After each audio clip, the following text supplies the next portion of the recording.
하나님 말씀 히브리서 4장 보겠습니다. 신약성경 히브리서 4장. 히브리서 4장 14절부터 5장 10절까지 우리 교독합니다. 히브리서 4장 14절부터 보겠습니다. 히브리서 4장 14절부터 거기서부터 5장 10절까지 교독합시다. 자, 히브리서 4장 14절 제가 먼저 봉독합니다.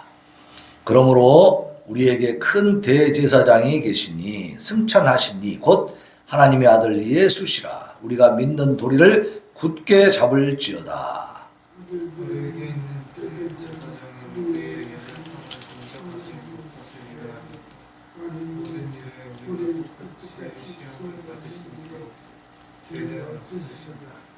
그러므로 우리는 긍휼하심을 받고 때를 따라 돕는 은혜를 얻기 위하여 은혜의 보좌 앞에 담대히 나아갈 것이니라.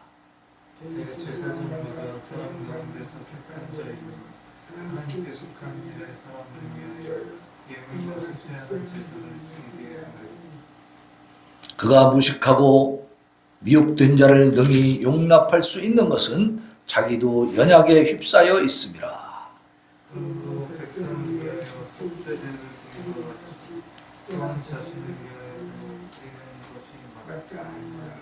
이 존귀는 아무도 스스로 취하지 못하고 오직 아론과 같이 하나님의 부르심을 받은 자라야 할 것이니라.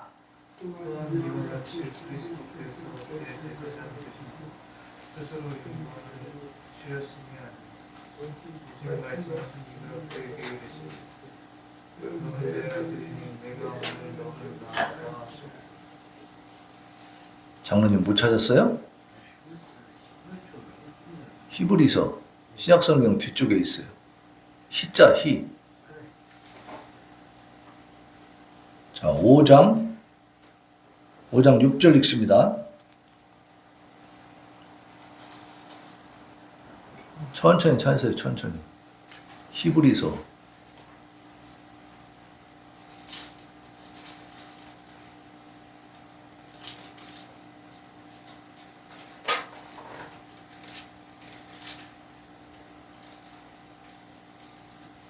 5장 6절.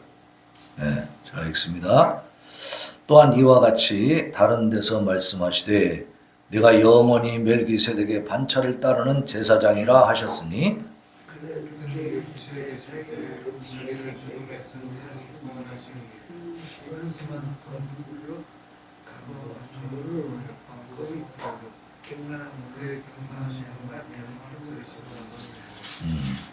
그가 아들이시면서도 받으신 고난으로 순종함을 배워서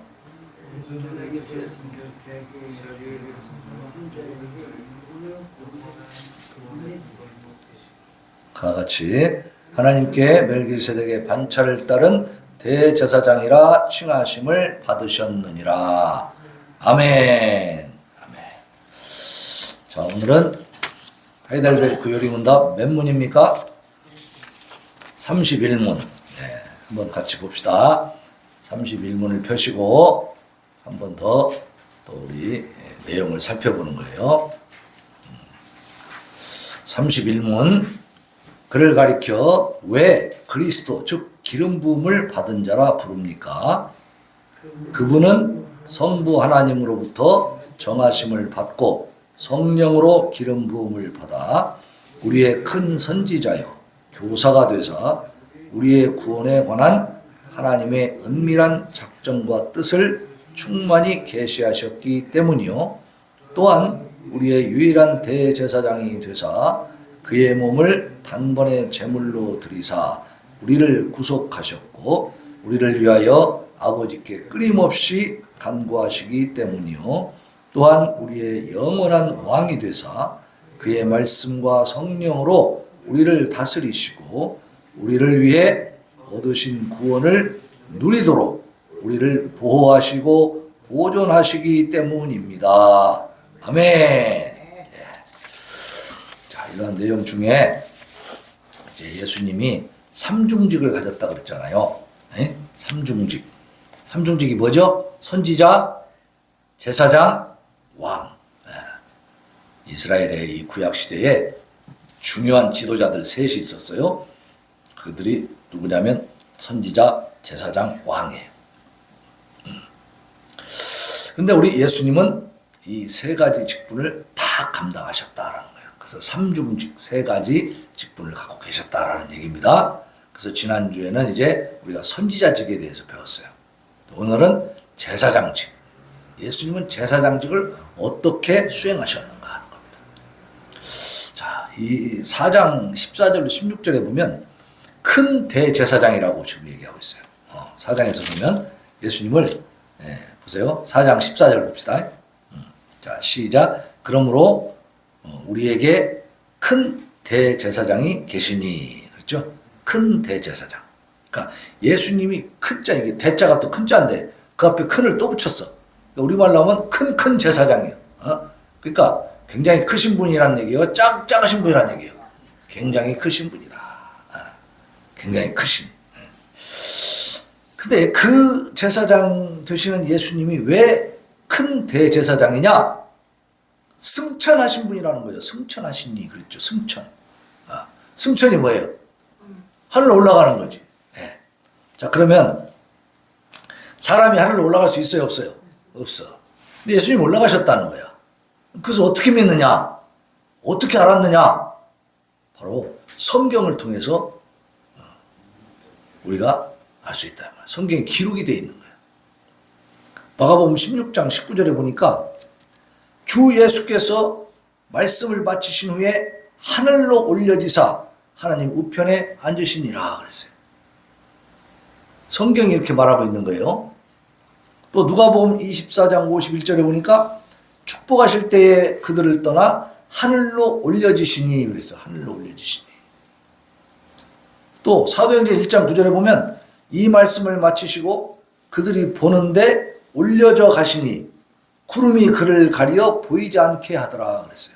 사람들이 보는 가운데서 올려져 가셨다 그랬어요. 이때 이 예수님이 승천하실 때에 그 자리에 모였던 사람이 500여 명이나 된다는 거예요. 500여 명이 모여서 보는 가운데서 하늘로 올려주셨다 그랬습니다. 하늘로 이렇게 올라가시는데 이제 구름이 가려서 보이지 않게 되더라 그랬어요. 그러니까 이때는 부활하신 뒤의 얘기입니다. 지금 그죠? 십자가에 죽으시고 3일 만에 그 무덤에서 나오셔 부활하신 다음에 이제 40일 동안 세상에 계시다가 마지막 날 승천하시는 모습이 하늘로 올라가시는 모습.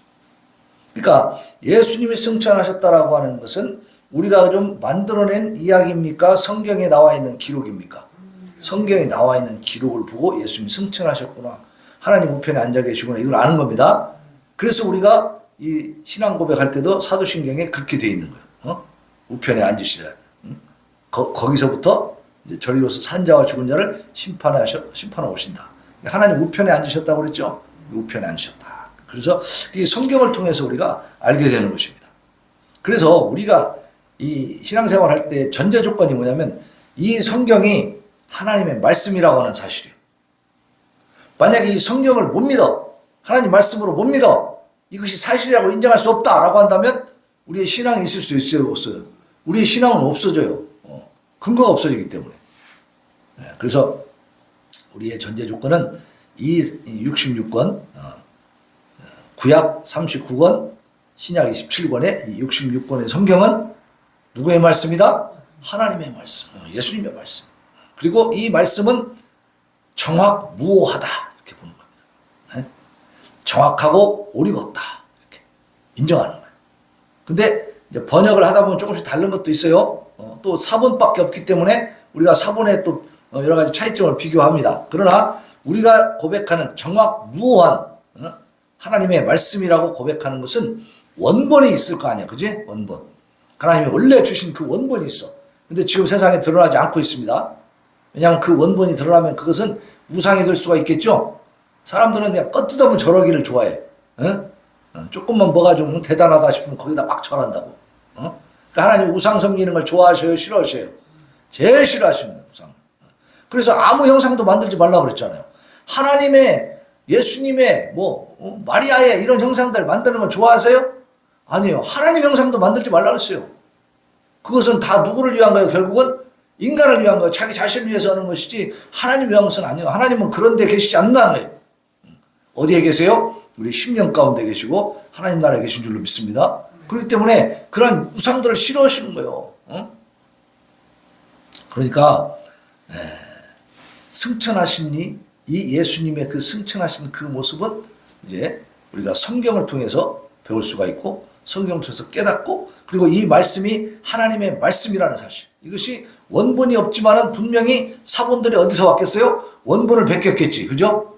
그래서 사본이라 베낀 것을 사본이라 그래. 그러니까 옛날에는 인쇄술이 없으니까 일일이 보고 다 썼다고 말이에요. 그렇게 성경이 처음에는 시작이 됐습니다. 그 성경들이 이제 점점 이렇게 세월이 가면서 인쇄술이 발달하면서 인쇄가 되는 거예요, 이렇게. 그러니까 그 성경이 하나님의 말씀이라는 사실을 우리가 고백하고 믿으면서 보게 되면 예수님이 승천하셨다는 사실을 알 수 있어요, 없어요? 알 수 있는 거예요. 이 세상 사람 그 누구도 하늘로 올라갈 수 없지만 예수님 올라가셨다. 근데 성경에 예수님 말고 또 두 사람이나 하늘로 올라간 사람이 있습니다. 성경 기록에 의하면 구약에 그 에녹이라는 사람이 있어요. 에녹. 그 사람 300년 정도 살다가 하나님이 데려가시니 세상에 보이지 아니하더라 그랬어요. 여기서 죽지 않고 다 보면은 아담 이후로 이제 죽었다 나와요. 몇 살에 죽고 몇 살에 죽고 다 나오는데 이 에녹에 가가지고는 에녹이 무두셀라를 낳고 300년 동안 하나님과 동행하다가 하늘로 올라가 버렸어요. 하나님 데려가 버렸어요. 세상에 있지 아니하더라 그랬어요. 여러분도 그렇게 되시기 바랍니다. 죽지 말고 하나님이 싹 데려가면 좋잖아. 나는 참 그렇게 됐으면 좋겠어요. 진짜. 그리고 또 엘리야라는 선지자가 있어요. 엘리야. 아합 시대에 북이스라엘 왕국에서 크게 활동했던 엘리야라는 선지자가 있는데 그 사람도 불병거 타고 올라가 버렸어요. 제자들이 보는 앞에서. 그래서 그 두 사람이 세상에서 죽음을 보지 아니하고 하늘로 올라갔고 그리고 예수님은 죽었어. 그죠? 안 죽은 게 아니에요. 예수님 죽음을 봤습니다. 죽었다가 3일 만에 부활하셔가지고 세상에서 40일 동안 계시면서 제자들에게 말씀을 전하시고 그리고 하늘로 올라가셨습니다. 자, 그래서 이렇게 예수님은 승천하셨다. 그 승천하신 그분, 또 하나님의 아들이신 예수, 바로 그분이 대제사장, 그것도 큰 대제사장이다 그 말입니다. 그러니까 일반 사람들하고 달라요, 안 달라요? 완전히 다르죠. 자, 그래서 이분은 우리의 연약함을 동정하시고 그리고 또 죄가 없으시다 그랬어요. 15절에 보면 15절 봅시다. 15절 보면은 시작. 우리에게 있는 대제사장은 우리의 연약함을 동정하지 못하실 리가 아니요 모든 일에 우리와 똑같이 시험을 받으신 이로되 뭐가 없어요? 죄가 없다. 자, 우리의 큰 대제사장이 승천하신 분이고 하나님 우편에 앉아 계신 분이고 또 그분이 하나님의 아들 예수이기 때문에 우리는 믿는 도리를 굳게 잡을지어다 그랬어요. 그러니까 이 말씀을 통해서 성경을 통해서 계시된 이 예수님을 어떻게 하라고요? 믿는 그 믿음을 버리라고요? 꽉 잡으라고요? 꽉 잡으라. 세상에 아무리 뭐라고 해도 하나님의 말씀에 기록된 것이기 때문에 우리는 믿는 거예요. 믿는 거. 근데 세상은 자꾸 믿으라고 해요? 믿지 말라고 해요? 믿지 말라고 해요. 비웃어요. 거기에 우리가 굴복당하면 안 됩니다. 믿는 도리를 굳게 잡으라죠. 굳게 잡으라. 그리고 이제 그 대제사장은 어떤 분이냐? 우리의 연약함을 동정하지 못하시는 분이 아니다. 다시 말하면 체휼한다 하는 말이 있거든요. 체휼은 뭐냐면 몸으로 떼어준다 그 말이에요.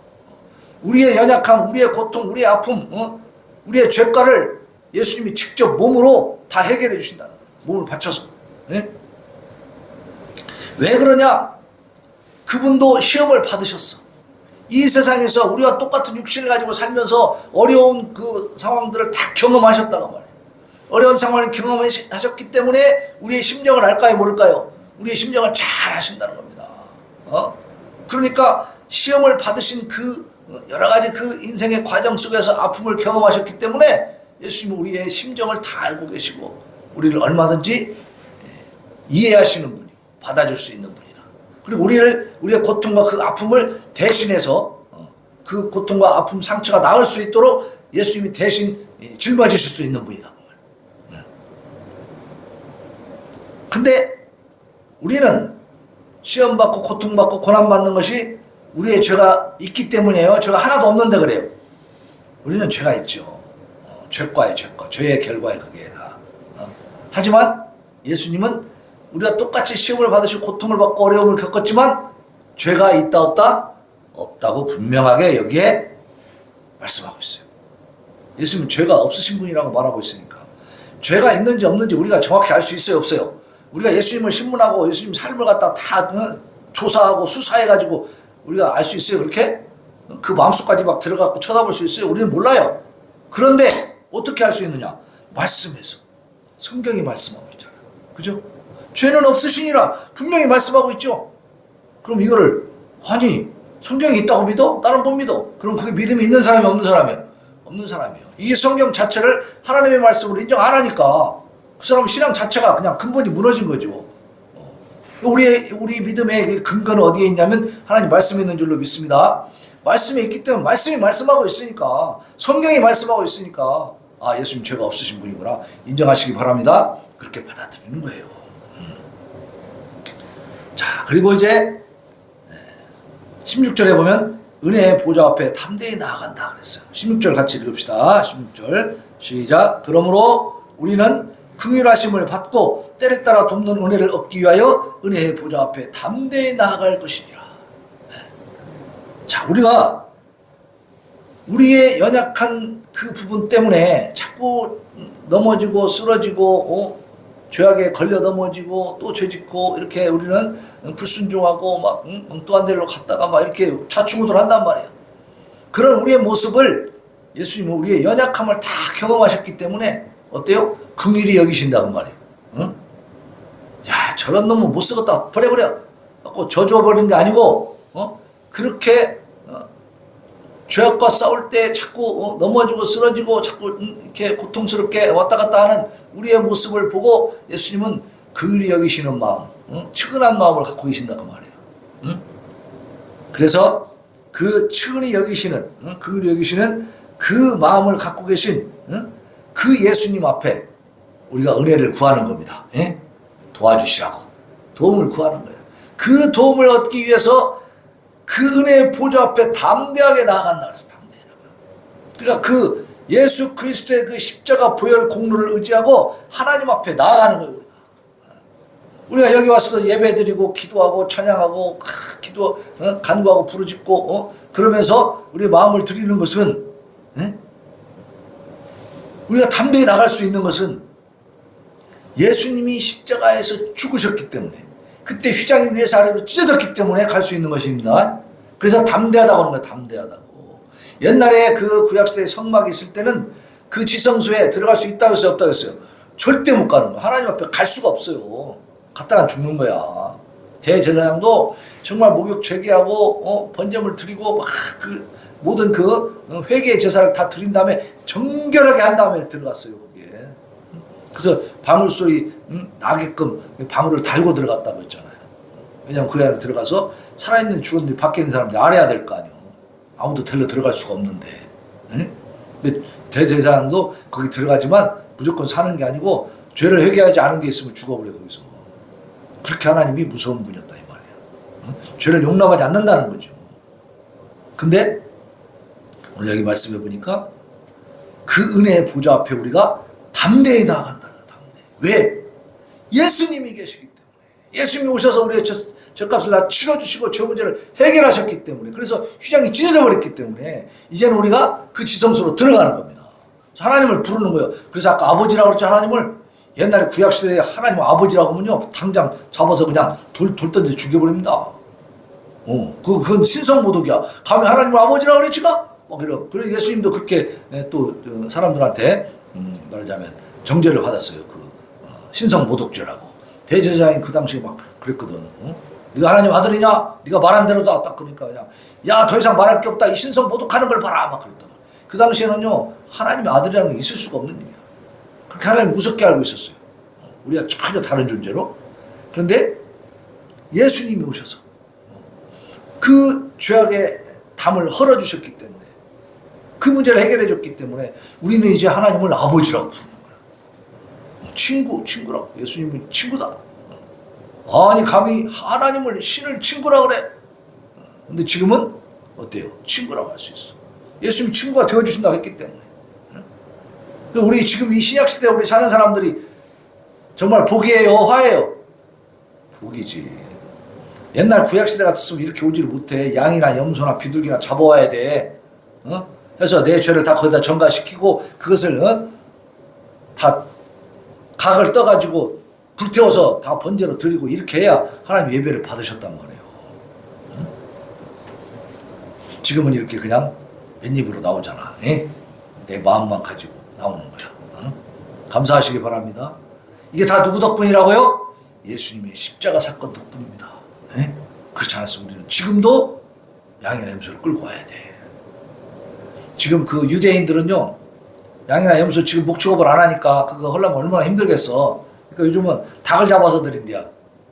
닭 잡아서 제사를 드려. 왜냐하면 그 사람들은 지금도 예수님을 안 믿으니까.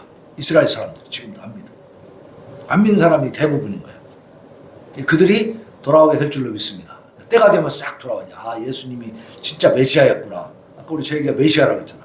구약에서 예언된 메시아였다. 그 메시아를 알아보지를 못해. 지금까지도. 그 당시에도 알아보지 못했고. 자, 이제 5장으로 넘어갑니다. 5장 넘어가면 구약의 대제사장들에 대해서 얘기가 나와요. 자, 이 구약의 그 하나님의 율법에 의해서 세워진 이 제사장들은 어땠어요? 사람이었죠. 사람들. 사람인 제사장들이야. 일반 사람들이야. 그런데 일반 사람 중에서도 택함받은 사람들이죠. 누구냐면 모세의 형인 아론의 후손들. 하나님이 딱 세웠어. 아론의 후손들에 의해서 이 제사장직을 이렇게 이어가도록 해라. 그렇게 정해졌단 말이에요. 그래서 어쨌든 그래도 그 사람들은 사람들이죠. 사람들이. 그래서 5장 1절에 보면 같이 읽읍시다. 시작. 대제사장마다 사람 가운데서 택한 자이므로 하나님께 속한 일에 사람을 위하여 예물과 속죄하는 제사를 드리게 하나니 그랬어요.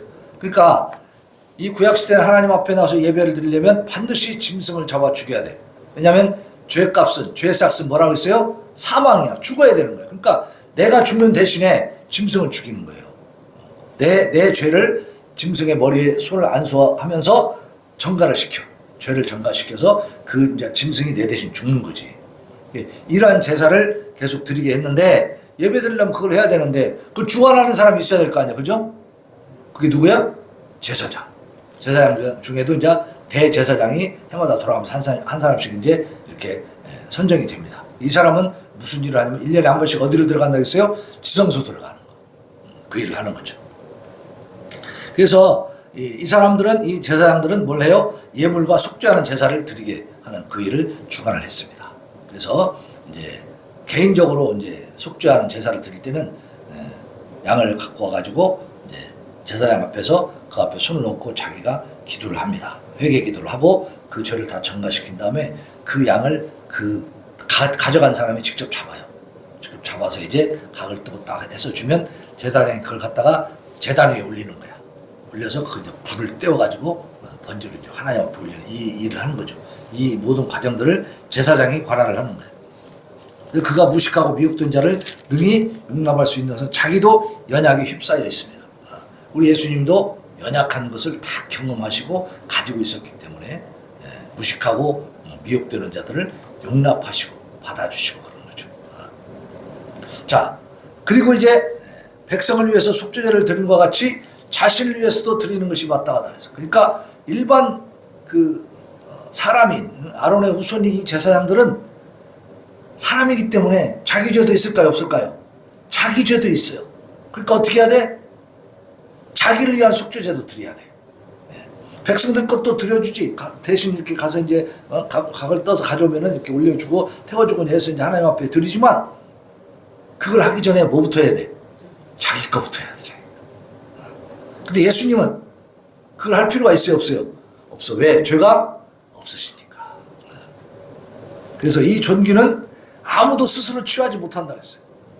오직 아론과 같이 하나님의 부르심을 받은 자라야 한다. 택함 받은 자, 제사장 반열로 세워진 자들만 할 수 있는 겁니다.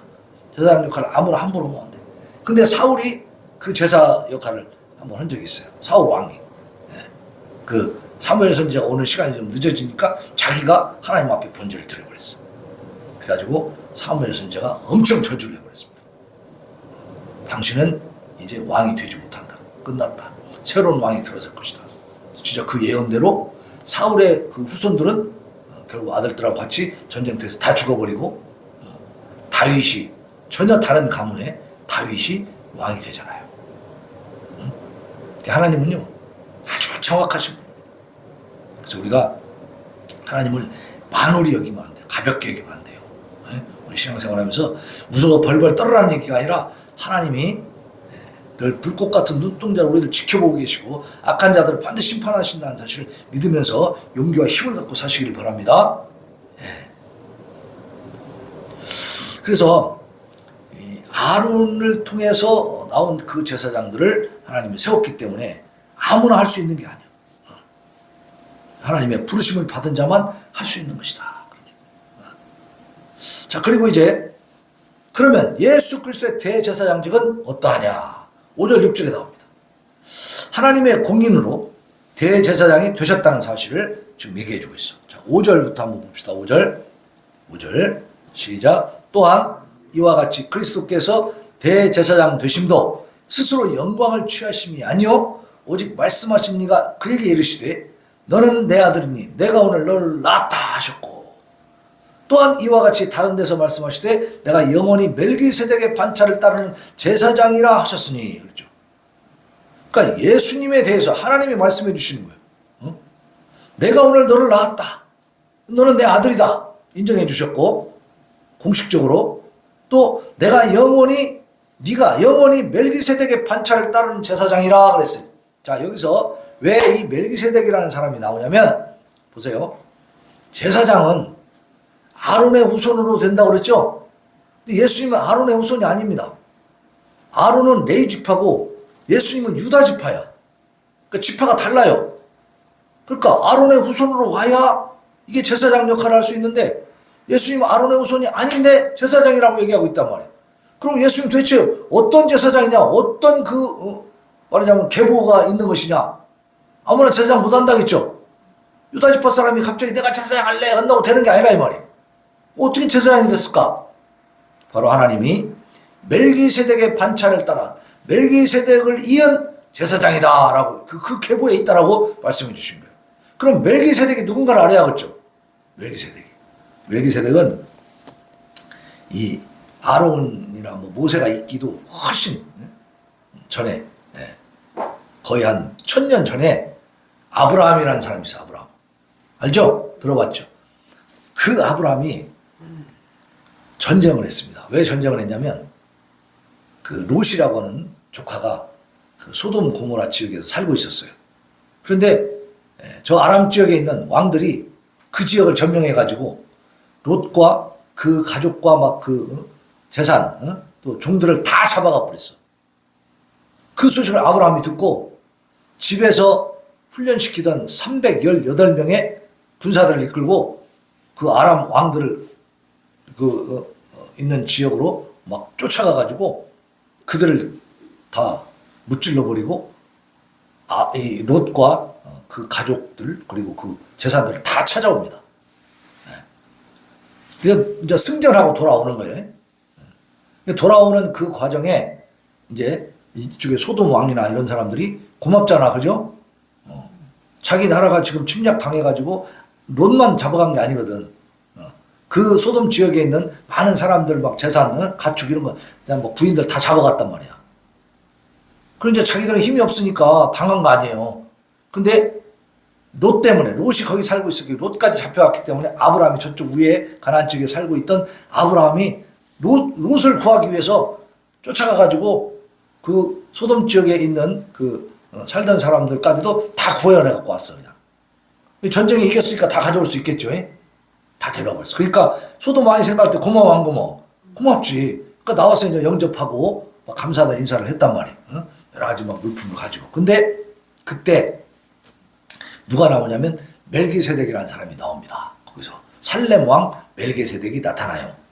나타나서 어떻게 하냐면 떡과 포도주를 가지고 나와가지고 딱 등장하는데 그때 이 창세기에 나오거든요. 창세기 기자가 뭐라고 소개를 하냐면 그는 지극히 높으신 하나님의 제사장이었더라 그랬어요. 그러니까 아브라함 시대에 이미 누가 있었다는 거예요? 지극히 높으신 하나님의 제사장이 있었어요. 하나님이 세운 거죠, 이 사람은. 그래가지고 이 멜기세덱이 승전을 하고 돌아오는 아브라함에게 이렇게 얘기합니다. 천지의 주제이시오 지극히 높으신 하나님이여 아브라함에게 복을 주옵소서.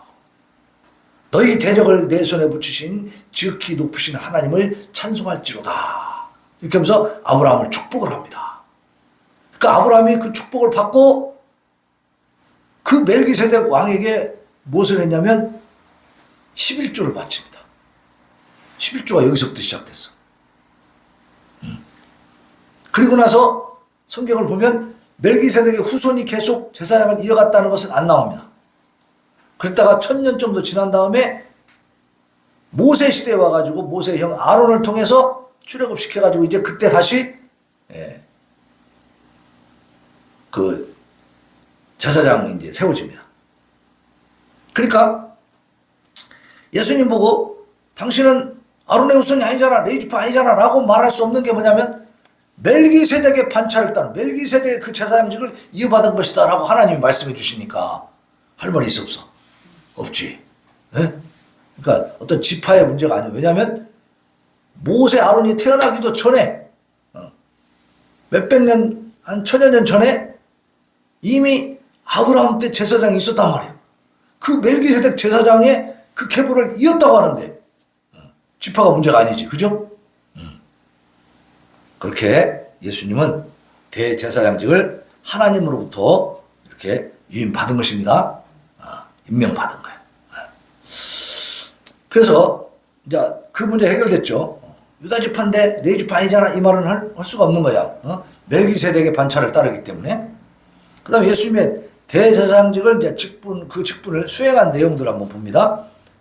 보면은 응답을 받으신 예수님. 예수님은 자 우리가 7절 봅시다. 7절. 자 시작. 그는 육체에 계실 때에 자기를 죽음에서 능히 구원하실 이에게 심한 통곡과 눈물로 간구와 소원을 올렸고 그의 경건하심으로 말미암아 들으심을 얻었느니라. 보세요. 예수님이 육신으로 이 땅에 계실 때에 이제 십자가에 달려 죽으셨잖아요. 십자가에 달려 죽으실 때에 뭐라고 했냐면 엘리 엘리 라마 사박다니 나의 하나님 어찌하여 나를 버리십니까? 무슨 얘기요? 하나님 나를 구원해 주세요 그 말이잖아요. 그렇게 정말로 간절히 통곡과 눈물로 간구와 소원을 올려드렸는데 그 기도가 응답됐어요 안 됐어요? 응답됐지. 그 순간에는 돌아가셨지만 죽음을 맞이할 수밖에 없었지만 사흘 뒤에 새벽에 어때요? 부활하셨어요. 그러니까 하나님의 응답이 이루어진 거죠. 그죠? 눈물과 통곡으로 하나님 앞에 간구한 그 부르짖음이 이루어진 거죠. 그 왜 그랬느냐? 그 예수님이 경건하셨기 때문에 그 응답을 받았다는 거예요. 우리가 하나님 앞에 기도하면서 하나님 앞에 지저분하게 살면 응답이 될까요? 안 되죠. 하나님 앞에 경건하고 거룩하게 사시길 바랍니다. 그럴 때 하나님 응답을 준 거예요. 그렇게 해서 응답을 받으셨죠. 그 다음에 영원한 구원의 근원이 되십니다. 우리 예수님은 한번 봅시다. 자 8절 시작. 그가 아들이시면서도 받으신 고난으로 순종함을 배워서 온전하게 되셨은즉 자기에게 순종하는 모든 자에게 영원한 구원의 근원이 되신다 그랬어요. 자 예수님이 십자가에 죽으실 때 죽고 싶었을까요? 피하고 싶었을까요? 피하고 싶지. 안 죽고 싶죠. 불순종하고 싶죠. 하나님은 죽으라고 그랬는데 그게 예수님이 가야 될 사명의 길이었단 말이에요. 근데 예수님은 육신적으로 생각할 때 정말 고통스러워 힘들어. 안 가고 싶은 거야. 할 수만 있으면 안 가고 싶은 거야. 근데 순종했어요 안 했어요? 순종하셨지. 순종하셨잖아요. 그러니까 여기도 그렇게 나오잖아요. 그가 아들이시면서도 받으신 고난으로 순종함을 배워서. 그래서 온전하게 되셨다는 거예요. 그 순종을 통해서. 그러니까 우리도 죽을 수 있는 순종이 있기를 바랍니다. 목숨을 건 순종이 있어야 돼. 그래야 온전하게 되는 거예요. 신앙생활을 대충 하는 것이 아니고 내 목숨을 걸어야 된다 그 말이에요. 그래서 예수님이 그 온전함을 이루어버렸기 때문에 그 예수님에게 순종하는 모든 자에게 영원한 구원의 근원이 되신다. 예수님이 거기서 순종하지 못했으면 예수님이 우리를 구원할 수 있는 근원이 될 수 있어요, 없어요? 못 됩니다.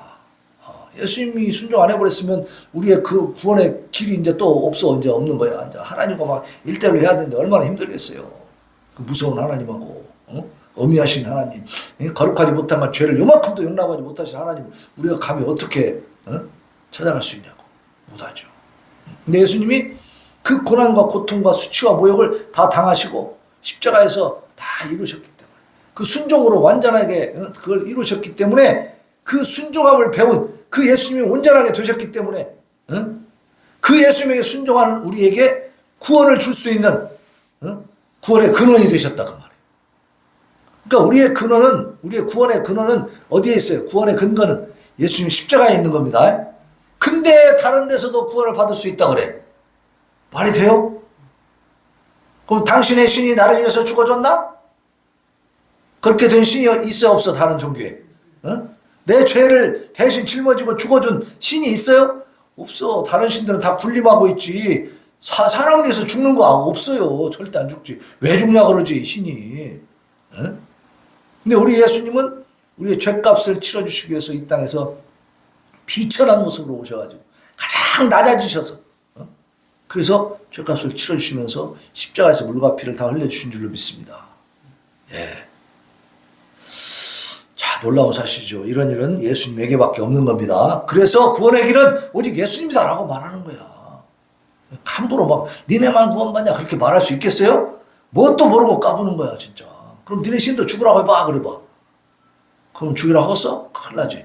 알라 신은요 엄청 무서운 신입니다. 거기 대들 수가 없어. 연구도 못해. 그 경전을 연구하는 것도 그것도 그 신성 모독이더라고 거기는. 그러니까 신학을 할 수가 없어. 거기는 그냥 무조건 경전대로 믿으면 끝나는 거지. 더 이상 그 연구가 없어. 근데 우리는요 2000년 동안 이 성경을 정말로 샅샅이 다 연구했어요.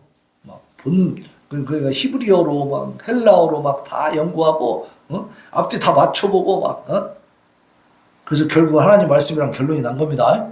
수많은 사람, 수많은 그 영리한, 그리고 이 성경을 말하자면 이 기독교를 없애버리려고 하는 목적으로 읽었던 사람들이 성경 읽다가 다 회개하고요 믿게 되고 그랬어요. 그런 역사가 기적이 많이 일어났습니다. 지금까지. 그렇지 않았다면 성경 없어졌겠지 벌써. 그죠?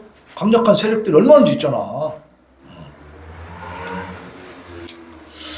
그래서 이제 하나님께 이 받으신 공인, 하나님이 공적으로 인정해 줬다는 사실을 다시 한번 강조해 주고 있는 부분이 있습니다. 그게 뭐냐면 9절입니다. 9절부터 10절 봅시다. 시작. 하나님께 멜기세덱의 반차를 따른 대제사장이라 칭하심을 받으셨느니라. 그러니까 멜기세덱의 반차를 따른 대제사장은 그 예수님 오시기 이전에 아론의 반차를 따라서 되었던 그 제사장들과 수준 차이가 있어요 없어요? 엄청나게 있잖아. 그 전에 있던 구약의 제사장들이 자기가 대신 죽었어요?